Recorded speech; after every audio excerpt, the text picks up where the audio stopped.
Assalamualaikum warahmatullahi wabarakatuh. Baiklah, kami dari kelompok 9 akan mempresentasikan makalah kami Ulumul Hadis tentang hadis maudhu' yang diampu oleh Bapak Rahadian Kurniawan, MPDI. Kami dari kelompok 9 yang beranggotakan yang pertama saya sendiri Nirdah Wlasana dengan nomor NIM 20571008. Yang kedua yaitu Sintika Putri dengan nomor NIM 20571013. Dan yang ketiga yaitu Yolanda Larenza dengan nomor NIM 20571020. Baiklah teman-teman, materi yang pertama yaitu pengertian hadis maudhu'. Hadis maudhu' berasal dari isim ma'ful dari kata wado'a yang berarti meletakkan atau menyimpan.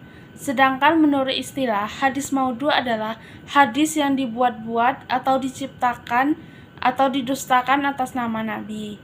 Disimpulkan bahwa hadis maudhu' adalah segala sesuatu yang disandarkan kepada Nabi Muhammad, baik itu perbuatan, perkataan, maupun takrirnya, secara rekaan atau dusta semata-mata dalam penggunaan masyarakat Islam.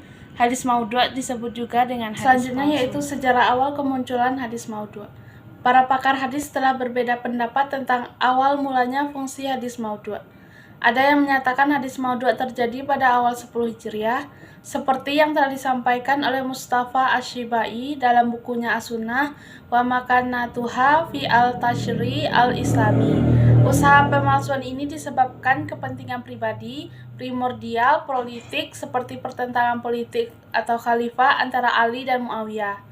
Masuknya secara massal penganut agama lain ke dalam Islam yang merupakan dari keberhasilan dakwah Islamiyah ke seluruhan pelosok dunia secara tidak langsung menjadi faktor kemunculan hadis-hadis palsu. Golongan munafik pada awal kemunculan hadis maudhu'. Golongan tersebut senantiasa menyimpan dendam dan dengki terhadap Islam dan senantiasa menunggu peluang yang tepat untuk merusak dan menimbulkan keraguan dalam hati orang Islam. Maka datanglah waktu yang ditunggu-tunggu oleh mereka, yaitu pada masa pemerintahan Utsman bin Affan. Golongan inilah yang mulai menaburkan benih-benih fitnah. Yang pertama, salah seorang tokoh yang berperan dalam upaya menghancurkan Islam pada masa Utsman bin Affan adalah Abdul bin Saba, seorang Yahudi yang menyatakan telah memeluk Islam dengan bertopengkan pembelaan kepada Sayyidina Ali dan ahli bait. Ia menaburkan fitnah untuk fitnah kepada orang-orang yang berdamai. Ia menyatakan bahwa Ali lebih berhak menjadi khalifah daripada Utsman, bahkan lebih berhak daripada Abu Bakar dan Umar. Hal itu karena menurut Abdul bin Saba sesuai dengan wasiat dari Nabi Muhammad SAW untuk mendukung propaganda tersebut. Ia membuat sebuah hadis maudhu' yang artinya setiap nabi ada penerima wasiatnya. Baiklah, di sini saya akan melanjutkan materi yang ketiga, yaitu faktor-faktor yang melatar belakangi hadis maudhu'. Yang pertama, pertentangan politik dalam sosial pemilihan khalifah. Yang kedua, adanya kesengajaan dari pihak lain untuk merusak ajaran Islam. Yang ketiga, mempertahankan mazhab dalam masalah fikih dan masalah kalam. Yang keempat, membagikan gairah beribadah untuk mendekatkan diri kepada Allah Subhanahu wa Ta'ala. Yang kelima, menjerat para penguasa untuk mencari kedudukan atau hadiah. Materi yang keempat yaitu ciri-ciri hadis maudhu'. Yang pertama, ciri-ciri yang terdapat pada sanad. Yang kedua, ciri-ciri yang terdapat pada matan.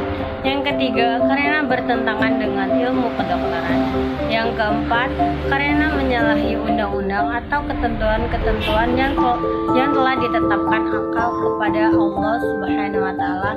Akal menetapkan bahwa Allah suci dari serupa dengan makhluknya. Yang kelima, karena menyalahi hukum-hukum Allah dalam menciptakan alam, seperti hadis yang menerangkan bahwa Aus ibnu Unuk mempunyai panjang 300 hasta. Yang keenam, karena mengandung dongeng-dongeng yang tidak masuk akal sama sekali. Yang ketujuh, bertentangan dengan keterangan Al-Quran, hadis mutawatir, dan kaidah-kaidah kuliah. Yang kedelapan atau yang terakhir, menerangkan suatu pahala yang sangat besar terhadap perbuatan-perbuatan yang kecil. Baiklah teman-teman, hanya itu hasil presentasi dari kelompok kami. Kalau ada salah dan jagalnya kami mohon maaf. Kami ucapkan terima kasih. Kalau ada pertanyaan disilahkan pada sesi pertanyaan. Assalamualaikum warahmatullahi wabarakatuh.